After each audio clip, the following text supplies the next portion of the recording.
들었던 말씀이기도 하고 이미 반복적으로 나눴던 말씀이기도 한데 제가 좀 교통할 부담이 있어서 같이 교통을 하는 것이기 때문에 3장 7절에서 13절까지 필라델피아 교회에 관한 말씀을 같이 읽으시고 말씀을 같이 한번 참고해보는 그런 시간을 갖겠습니다. 필라델피아 교회의 사자에게 편지하라. 거룩하고 진실하사 다윗의 열쇠를 가지시니 곧 열면 닫을 사람이 없고 닫으면 열 사람이 없는 그가 있으시되 볼지어다 내가 네 앞에 열린 문을 두었으되 능히 닫을 사람이 없으리라. 내가 네 행위를 아노니 네가 작은 능력을 가지고서도 내 말을 지키며 내 이름을 배반하지 아니하였도다. 사탄의 대당 곧 자칭 유대인이라 하나 그렇지 아니하고 거짓말하는 자들 중에서 몇을 예비해 두어 그들로 와서 내 발 앞에 절하게 하고 내가 너를 사랑하는 줄을 알게 하리라. 네가 나의 인내의 말씀을 지켰은즉 내가 또한 너를 지켜 시험의 때를 면하게 하리니 때는 장차 온 세상에 임하여 땅에 거하는 자들을 시험할 때라.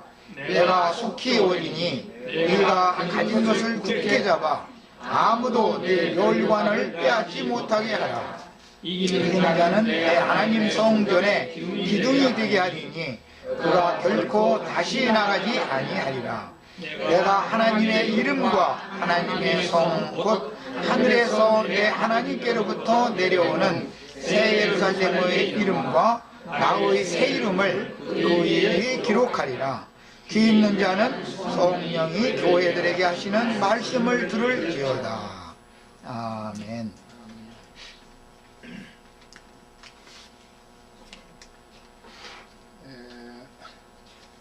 이미 아까도 말씀을 드렸듯이 필라델피아 교회의 그 사자에게 보내신 성령께서 보내신 편지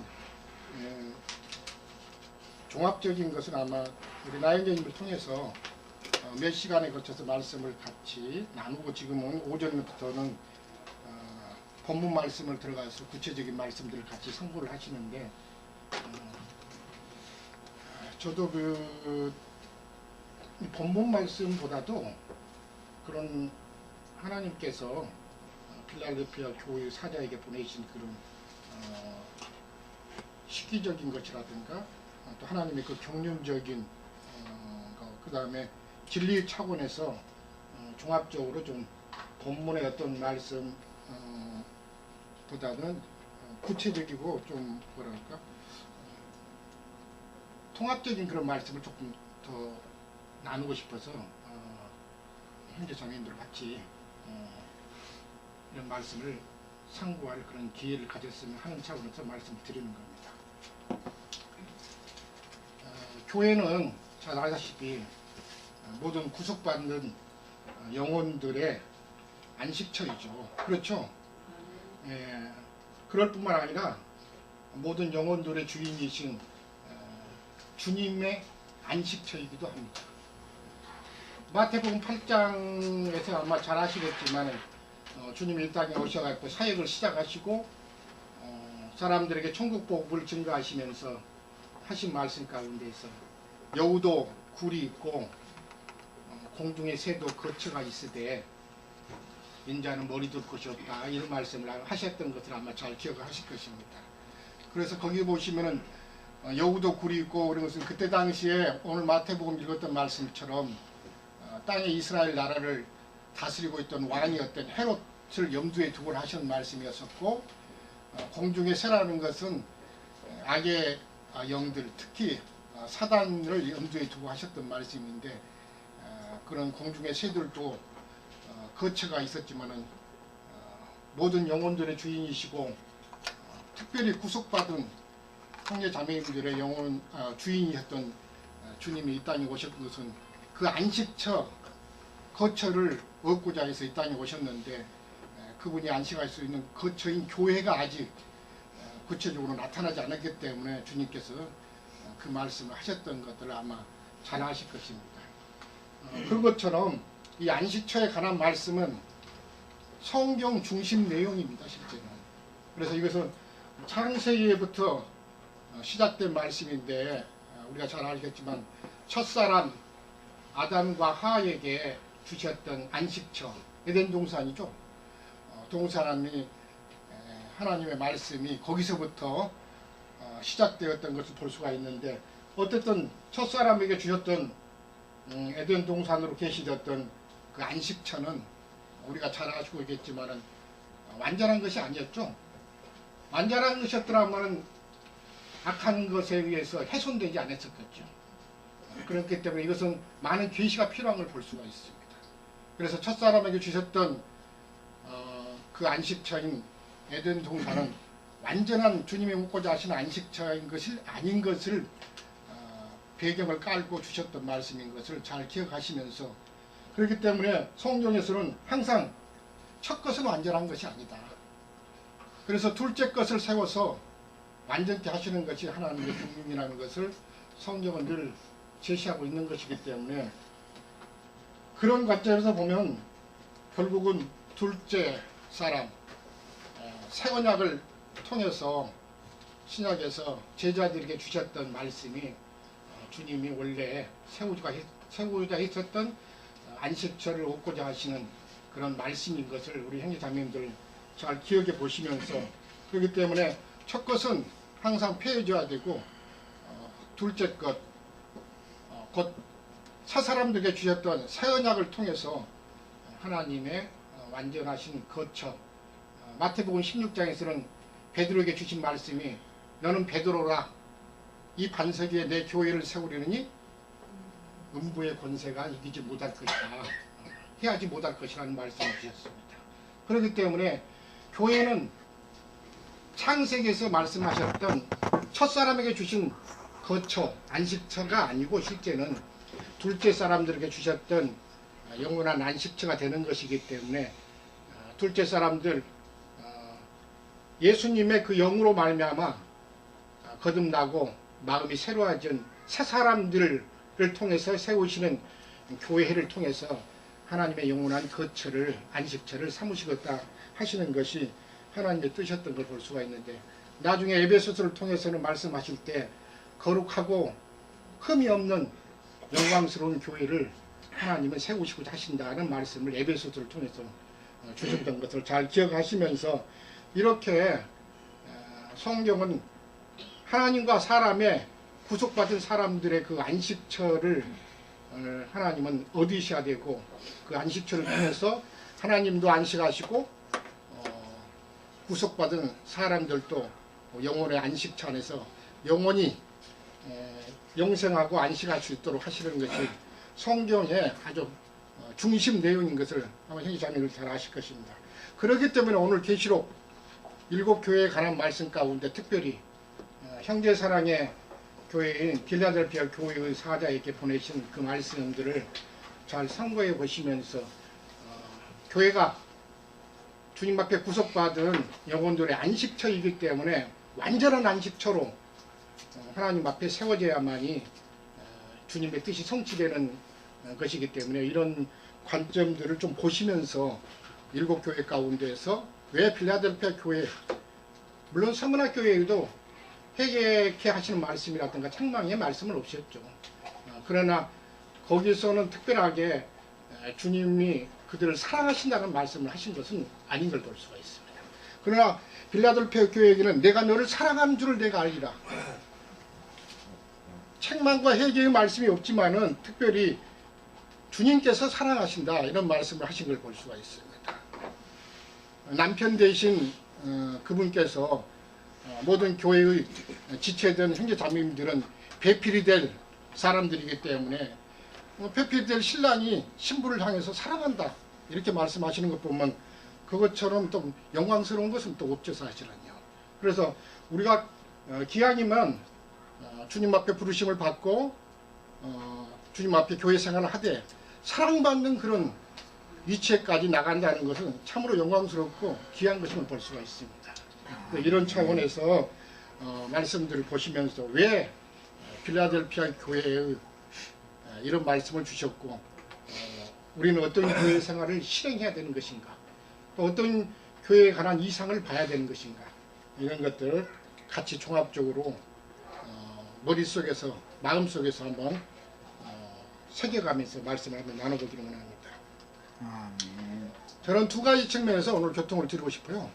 크게 성경에서 이렇게 형제사랑의 교회에 관한 계시의 말씀을 주셨는데, 오늘 우리 주위에 또 역대로 빌라델피아 교회에 관한 말씀은 이미 서두에서부터 말씀을 드렸지만, 사도교회에서 회복된 무리들이 빌라델피아 교회의 이상을 보고 실행을 했던 것을 잘 아실 것입니다.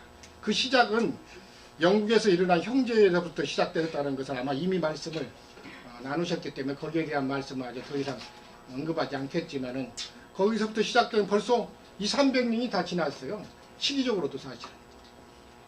하물며 지금 이 시대를 살고 있는 많은 무리와 수많은 사람들이 주님 앞에서 살고 있지만은, 그 사람들이 아마 성경을 이거 보시면서 일곱 교회에 관한 말씀이 있고, 이 일곱 교회 가운데서 가장 주님 앞에 합당하고 사랑받는 교회가 형제사랑의 교회인 빌라델피아 교회구나. 아마 보고 읽고 그래도 어느 정도 계시가 있는 사람이면, 그래, 빌라델피아 교회의 생활을 해야 되고 빌라델피아가 주님 앞에 참으로 사랑받는 교회야, 이런 것들을 아마 다 아실 것이고. 그런데 그렇게 빌라델피아 교회를 사모하고 원하지만은, 실제는 빌라델피아 교회의 실행을 못하는 무리들을 너무 많이 봤고, 내 자신도 그런 걸 거쳐서 왔고, 또 지금 있는 시점에서도 묻는다고 하면은 뭐라고 대답을 해야 될지 상당히 큰, 이것은 우리에게 큰 시험대고 하나님 앞에 아주 이상이고 굉장히 필요한 하나님 앞에 현실인 걸 볼 수가 있습니다. 그래서 저도 신앙생활을 지나왔지만은, 오늘 우리 주위에 많은 무리가 있고 또 지나간 무리도 있죠. 그런 무리들이 다 가서 보면은 자기들이 빌라델피아 교회라는 분들이 너무 많아요. 지금도 그렇고 있고 사실. 그런데 저는 가만히 들여다보면은 빌라델피아 교회가 아닌 거거든요. 그건 제 눈이 잘못된 건지, 그분들이 말이 잘못된 건지, 어쨌든 둘 중에 하나겠죠 사실은. 근데 말씀으로 그것을 다 비춰봐야만이 되는 것이지, 어떤 형제의 눈으로 판단한다고 해가지고 그것이 하나님 앞에 바른 판단은 아니겠죠. 중요한 것은 가장 큰 잣대는 진리의 말씀이니까 말씀에 비춰보면 아니라 그 뜻입니다. 자, 이것을 보면서 오늘 우리는, 내 자신은 이런 말씀에서 자유로운가, 어떤가, 형제 자매님들 어떤가,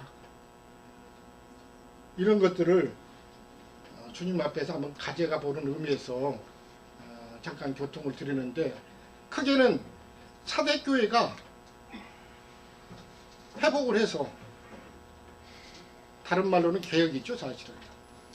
어떤 무리들이 회복이라는 말을 쓰기 때문에 개혁보다는 회복이 더 주님의 말씀에서는 뭐랄까 더 합당한 것 같아요. 왜? 있었던 것들을 잊어버렸다가 다시 되찾은 것이 회복이죠. 예.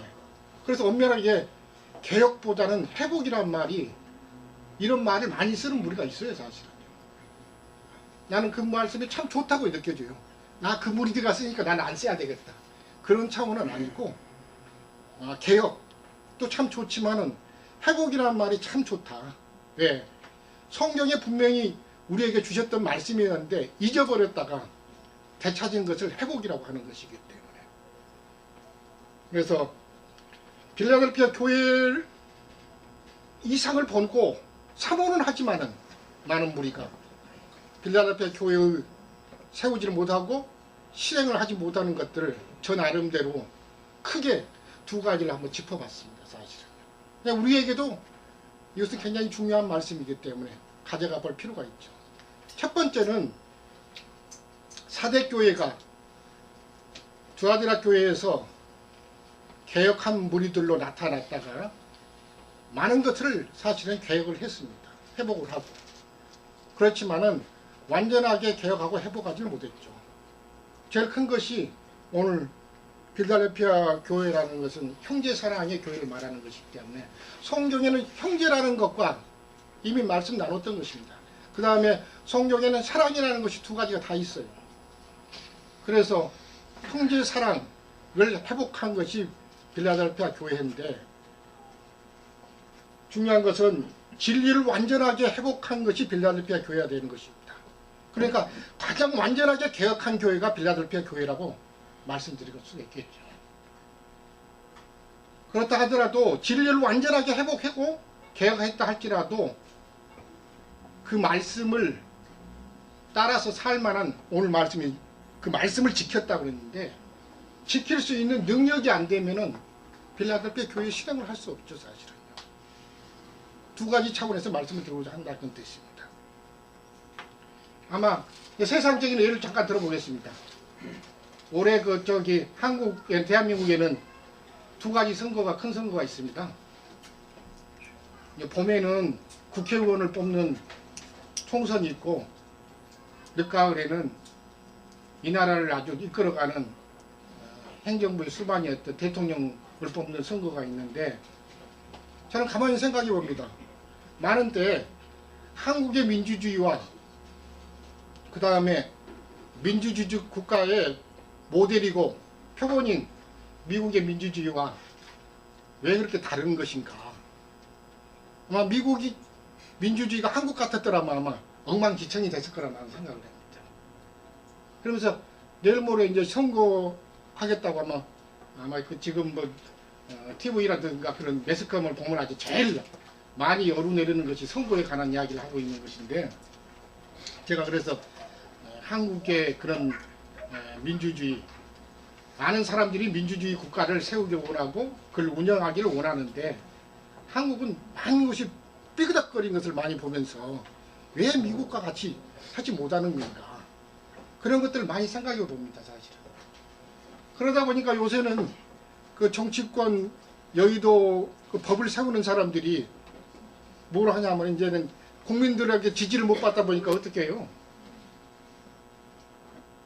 그들의 당의 얼굴이요 간판이었던 것들을 이제 완전하게 바꿔버린 거잖아요, 사실은. 뭐 여야를 막론하고. 왜 그렇게 됐으냐면은 국민들이 지지를 안 한다는 것을 그들이 다 듣고 나서 아 그러면 안 되겠다. 간판을 바꿔야 되겠다. 성형수술하는 거예요. 네. 여자 뜯어 고치는 거예요. 그런데 가만히 보고 국민을 얼마나 수준 낮게 생각했으면 저 사람들이 저런 행동을 하는 것인가 나는 그렇게 생각합니다. 아 당명을 바꾸고 다른 간판을 건다고 해서 국민들이 지지를 해줄 것이라고 생각하는 말이구나. 완전히 그러니까 뭐라고 그러죠? 손바닥으로 하늘을 가리는 여기는 그죠 사실은. 그래서 참 저 사람들의 수준이 어느 수준인가는 알 수 있겠다. 그런데 아이러니하게도 그 정치 지도자를 누가 뽑아요? 국민이 뽑으니까 정치 지도자의 수준이라는 것은 국민들의 수준입니다. 사실은. 예, 수준 높은 국민이 수준 높은 지도자들을 뽑아내기 때문에 저런 수준 낮은 지도자들이 나왔다는 것은 국민의 수준이 그 정도라밖에 아니라는 것을 생각하기 때문에 누구한테 그 책임을 돌릴 일이 아닙니다. 다 내 잘못이요 해야지 사실은. 내 탓이요 이렇게 해야 돼요. 어떤 말이네? 예. 그럼 미국이라는 것은 왜 그러냐? 그 나라를 운영한 법이 완전하고 모든 사람 앞에 공평하고 그렇게 바로 세워져 있기 때문에 완전하게 세워져 있기 때문에 그렇고 두 번째는 그 법을 가지고 그 나라를 운영할 사람들의 수준이 높기 때문에 한국의 민주주의하고 다르다는 생각을 하는 것입니다. 법이 아무리 완전하다 할지라도 그 법을 지키고 나라를 운영할 국민의 수준이 떨어지면은 민주주의 국가를 완전하게 실행할 수가 없거든요. 그렇기 때문에 이런 세상적인 예의를 보면서도 교회는 하나님의 집이요 하나님의 나라죠. 예.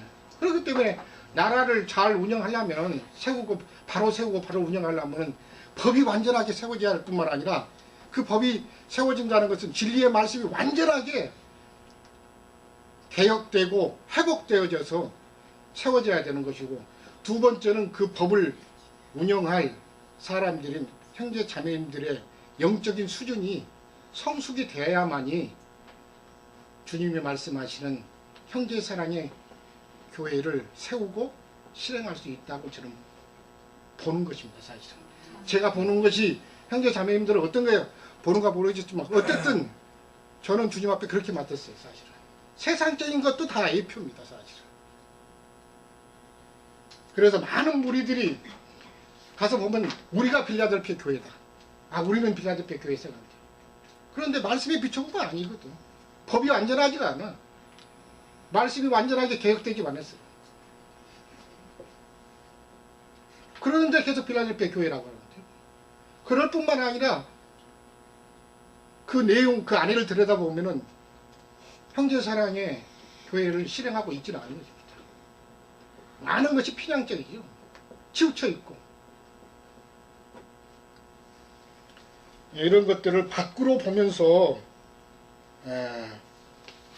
남의 이야기를 하는 것 같지만은 어쨌든 우리 자신도 주님 앞에서 이런 방면에서 한번 깊이 있게 가져가 보면서 빌라델피아 교회는 완전한 개혁이 이루어지고 완전한 회복이 이루어진 것이 빌라델피아 교회이기 때문에 법이 완전하게 세워져야 한다는 말씀을 제가 먼저 드리는 것입니다. 그래서 형제를 완전하게 대한 형제에 대한 진리 말씀이 회복되고 개혁되어지고 명확하게 밝혀져서 왜 주님께서 형제 사랑의 교회 생활을 그렇게 원하시는 것인지 우리 자신들도 한번 이런 말씀을 깊이 있게 한번 가져가 보시기 원합니다. 그래서 제가 보기에는 형제의 진리가 회복되지 않는 상태에서는 사대교회에서 그걸 회복을 했는데 완전하게 회복하지 못했죠. 제일 큰 걸림돌이 뭐겠어요? 형제사랑을 실행하지 못하게 하는 것이. 사대교회에서 회복을 못하는 것이. 그것은 잘 아시겠지만 니골라당의 교훈과 발람의 교훈이 남아있는 한은 형제사랑의 교회생활을 실행할 수가 없습니다. 그 걸림돌이. 니골라당이 뭐예요? 니골라. 보편적인 형제들 위에 어떤 사람을 쓰는 것을 말하는 것입니다. 그러니까 교회 가운데 어떤 자들은 어떤 형제들 위에 있다 이렇게 말하는 겁니다. 말씀을 좀 보시고 말씀 좀 나눌까요? 마태복음 23장을 잠깐 가서 보시죠.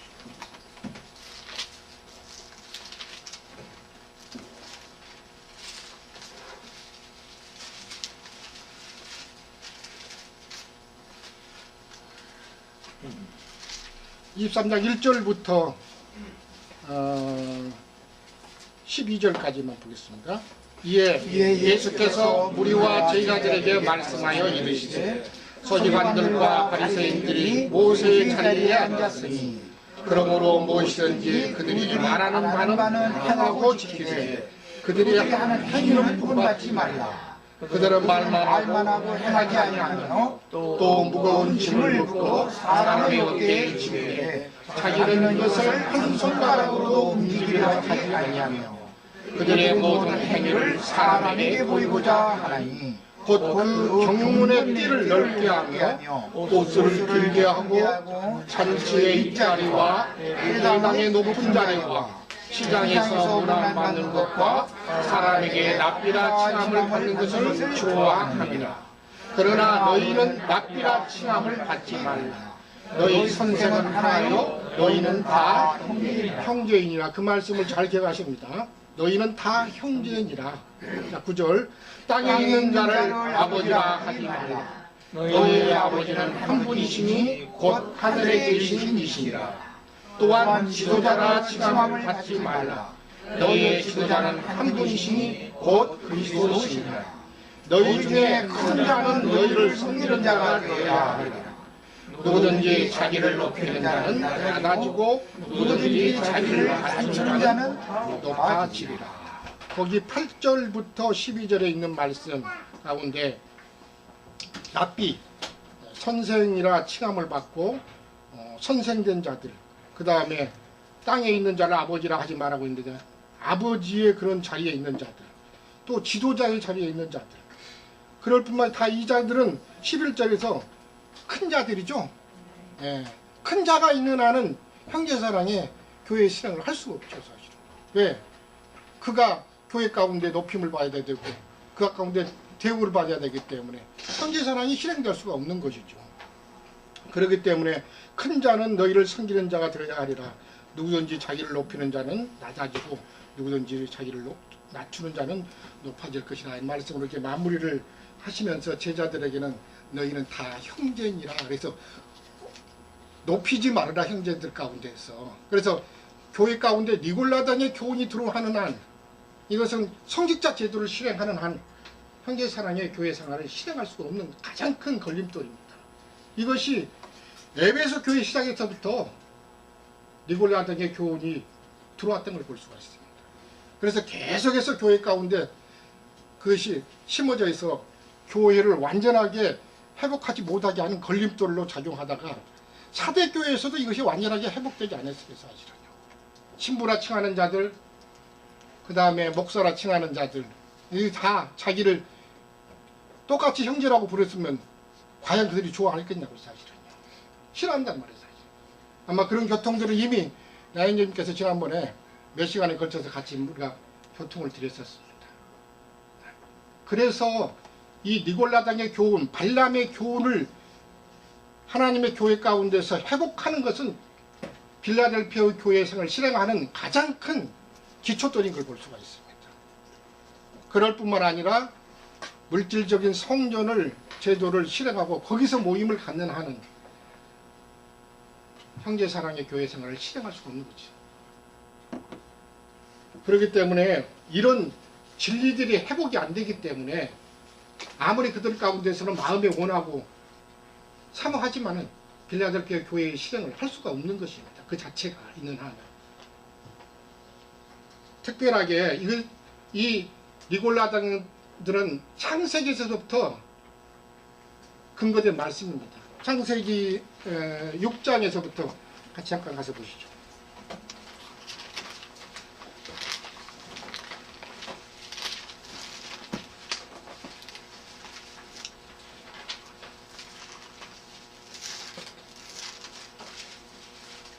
자, 1절에서 그냥 4절까지만 같이 보시면 되겠습니다. 사람이 땅 위에 번성하기 시작할 때에 그들에게서 딸들이 나니 하나님의 아들들이 사람의 딸들의 아름다움을 보고 자기들이 좋아하는 모든 여자를 아내로 삼느니라. 여호와께서 이르시되 나의 영이 영원히 사람과 함께하지 아니하리니 이는 그들이 육신이 됨이라. 그러나 그들의 날은 120년이 되리라 하시니라. 당시에 땅에는 네피림이 있었고 그 후에도 하나님의 아들들이 사람의 딸들에게로 들어와 자식을 낳았으니 그들은 용사라 고대에 명성이 있는 사람이었더라. 네피림 거기 보시면 관주에 보면 장부 했는데 큰 자라 그런 뜻입니다. 여기서는 또 용사라 그랬습니다. 또 명성이 있는 사람들이다 그랬습니다. 유명히 여김을 받는 사람들, 명성이 있고 큰 자들, 크다 일컫는 영적인 거인들이 있는 한은 빌라델피아 교회를 세우기가 어렵다 그런 뜻입니다. 왜? 걸림돌이 되기 때문에 그게. 그래서 주님의 제자들 가운데서도 그랬죠. 두 제자가 와가지고는 교회 안에서 누가 크냐 이것을 그냥 주님 앞에 여쭤보기도 했던 말씀이 마태복음에 기록이 됐는데 거기서는 섬기는 자가 큰 자다 그 말씀을 하셨던 것을 아마 기억을 할 것입니다. 이렇듯이 교회 가운데 이렇게 영적 거인들 큰 자라고 일컫는 자들이 있는 한은 발람의 교훈이 여전히 뒤따르고 그러다 보면은 형제들이 하나님 앞에서 아름답게 형제를 섬기고 형제를 사랑할 수 있는 빌라델피아 교회를 세울 수가 없는 것이죠. 두 번째는 이제 사랑이라는 말을 한번 진리를 주님 앞에 한번 가져가 볼 필요가 있는데 그 말씀도 이미 교회 안에서 나눴던 말씀입니다. 다만 이제 저는 이제 생각이 있어서 잠깐 교통을 드리는 것인데 개혁의 기치를 걸고 일어났던 사대교회지만은 그들도 여전히 사랑이라는 이런 말씀들을 진리 가운데서 완전하게 회복하지 못하고 보지 못했기 때문에 결국은 형제 사랑의 교회를 실행하지 못했던 것인데 성경에서는 그 사랑을 말할 때 성령의 사랑 또는 진리의 사랑 찾지는 않겠습니다. 이미 여러 번 찾았던 말씀이기 때문에 데살로니가 후서에 나온 말씀이고 성령의 사랑은 로마서 15장에 나온 말씀이죠. 그 다음에 그리스도의 사랑 에베소서 3장에 나온 말씀입니다. 다 이 세 가지 사랑을 특별히 말씀하시면서 그리스도의 사랑을 하실 것을 지금 말씀하셨는데 중요한 것은 교회에게 주신 말씀 가운데에서는 하나님께서 하나님이 사람을 사랑하는 아가페 사랑을 하도록 요구하지는 않으셨다 그런 뜻입니다. 그렇죠? 사랑에 여러 종류가 있었던 것을 잘 아시겠지만은 아가페 사랑은 하나님께서 사람을 사랑하시는 그 사랑입니다. 근데 그 사랑으로 형제를 사랑하는 것이 아니라 필레오로 사랑을 하는 것이기 때문에 이미 지난번에 나눴던 말씀처럼 동기간이 서로 사랑하는 그런 사랑, 형제가 서로 사랑하는 그런 사랑으로 사랑을 해라 그런 뜻입니다. 아가페로 사랑을 해라 하면 우리가 할 수 있어요? 없어요? 없죠. 하나님께서 사람을 사랑하시는 그런 사랑을 사람이 어떻게 하겠어요 사실은.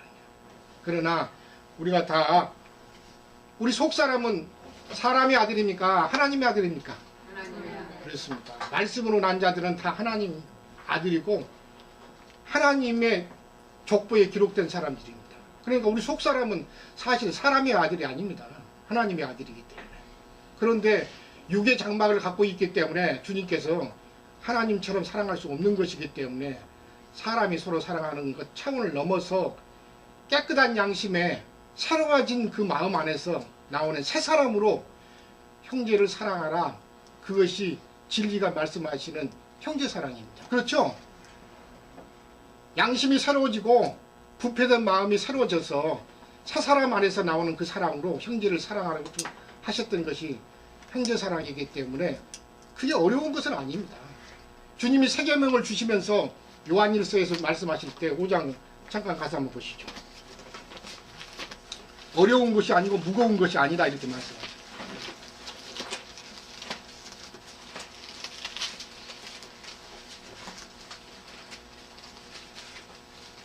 5장을 한번 같이 보시죠.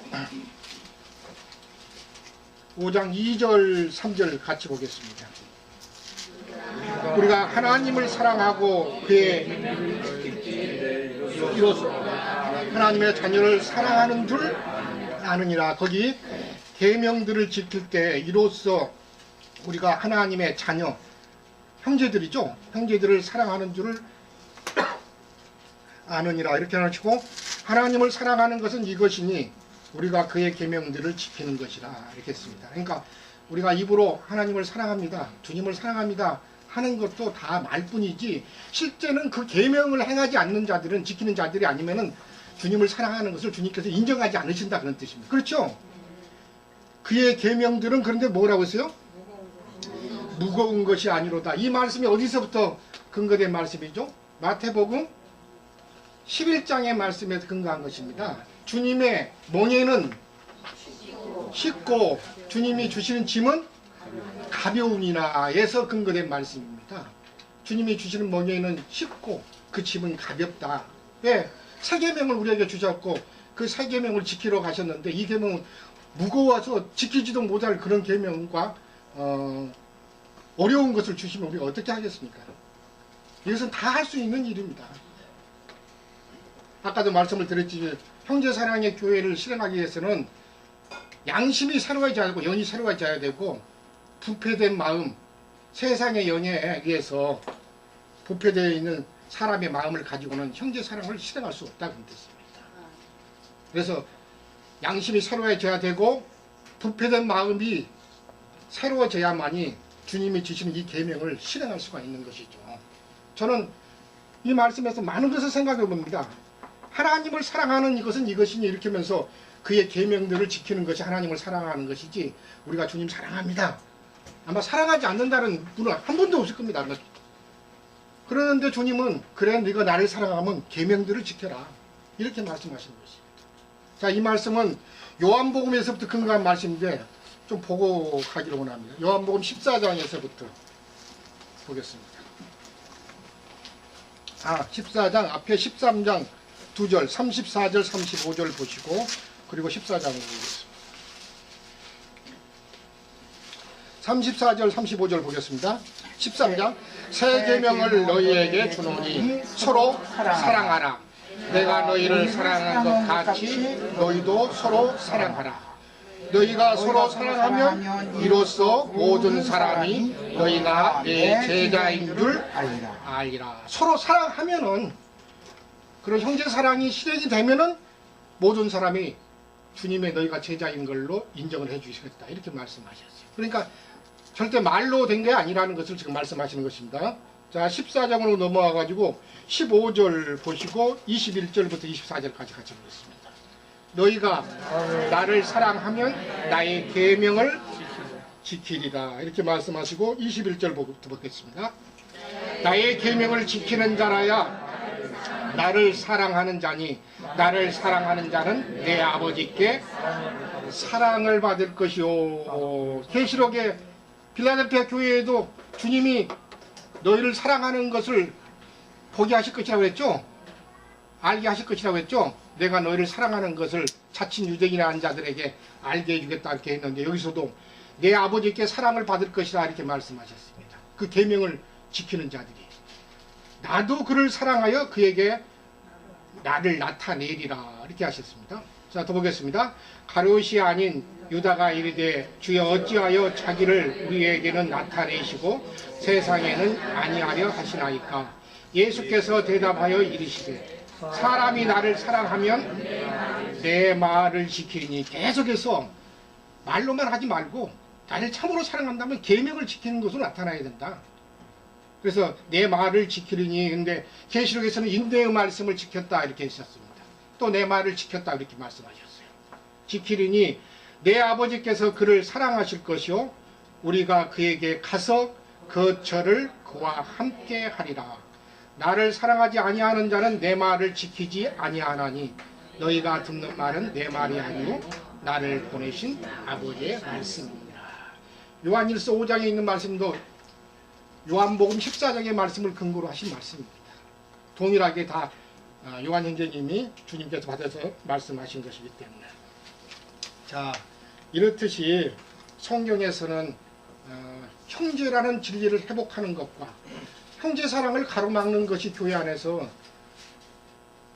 사단의 깊은 것 중에도 많은 것이 있지만은, 그래서 가장 좋지 못한 것이 니골라당의 교훈, 발람의 교훈, 물질적인 성존을 실현하는 것들, 이것이 사대교회에서 회복하지 못한 것들이에요. 실제는 또 오늘날도 마찬가지입니다. 형제교회를 실행한다는 또 무리들도 사실은 분명하게 이 진리를 회복하지 못하고, 또한 주님이 말씀하시는 그 진리를 지킬 만한 능력이 나타나지 않는 걸 볼 수가 있는데, 고린도전서 4장 20절에 보시면 뭐라고 했어요? 하나님의 나라는 말에 있지 않고 능력에 있다고 하시면서 내가 너희 가서 너희의 말을 알아볼 것이 아니요. 잘 말씀이 안 나오고 요한복음 고린도전서 4장 가서 보시죠.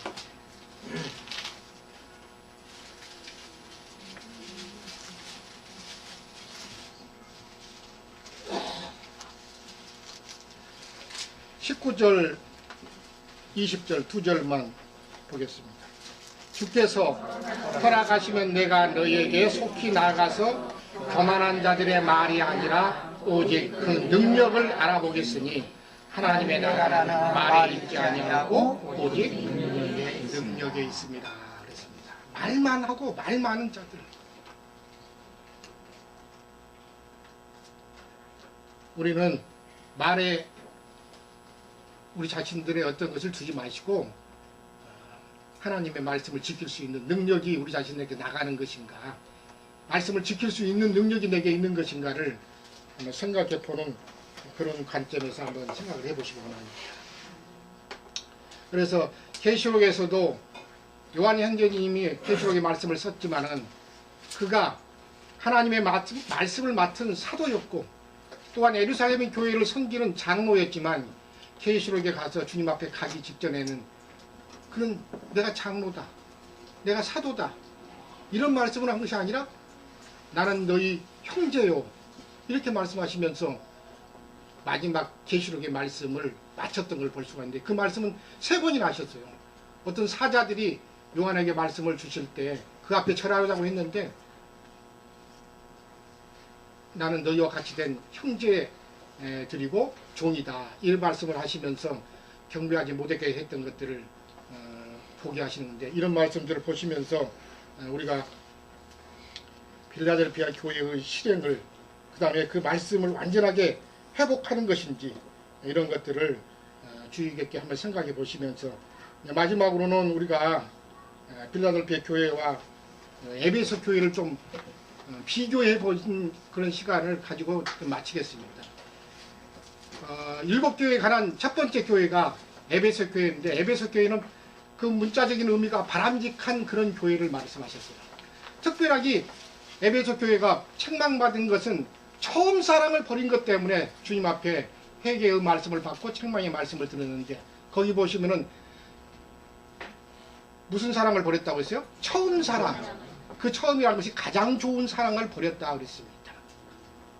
저는 주님 앞에 받은 말씀이 원래는 주님께서 형제가 서로 뜨겁게 사랑하는 필라델피아 교회, 형제 사랑의 교회를 어디에 써야 되는데 에베소 교회는 다른 것에서는 주님 앞에 회개케 하는 말씀이라든가 책망의 말씀은 없었지만 가장 좋은 사랑을 버린 데서 주님 앞에 책망을 받되 내가 어디서 떨어졌는지 늘 생각하고 지켜 회개하라는 말씀을 주셨는데, 많은 과정과 시간이 지난 다음에 필라델피아 교회가 이 에베소 교회의 가장 좋은 사랑, 잃어버렸던 떨어졌던 그 사랑을 회복해서 하나님 앞에 사랑받는 교회로 세워진 것을 볼 수가 있는 것인데, 어쨌든 이런 말씀을 보시면서 우리 거처라는 것은 주님이 하나님과 사람이 함께 안식할 수 있는 처소를 얻어서 영생하시게 하시는 것이 하나님의 뜻인데, 에베소에서 말씀하시는 거룩하고 흠이 없는 영광스러운 교회를 우리가 세워야 되고 것이고, 그런 생활을 하는 것은 너무나 중요합니다. 왜냐하면 구원이라는 것은 교회의 어떠함을 따라서 내 구원이 온전하게 이루어지느냐 안 이루어지느냐, 어떤 모습으로 주님 앞에 서느냐가 결정되는 것이기 때문에, 그렇기 때문에 7교회에 관한 말씀을 보실 때 주의 깊게 이런 말씀들을 보시면서 교회에 관한 이 산이 우리 자신 속에서 다 같이 밝아져 가지고 하나님께서 말씀하시는 영광스러운 그런 교회 생활을 우리 자신들도 하다가 주님 앞에 아름답게 데려가지는 그런 은혜가 우리 모두에게 다 함께 있기를 사모합니다.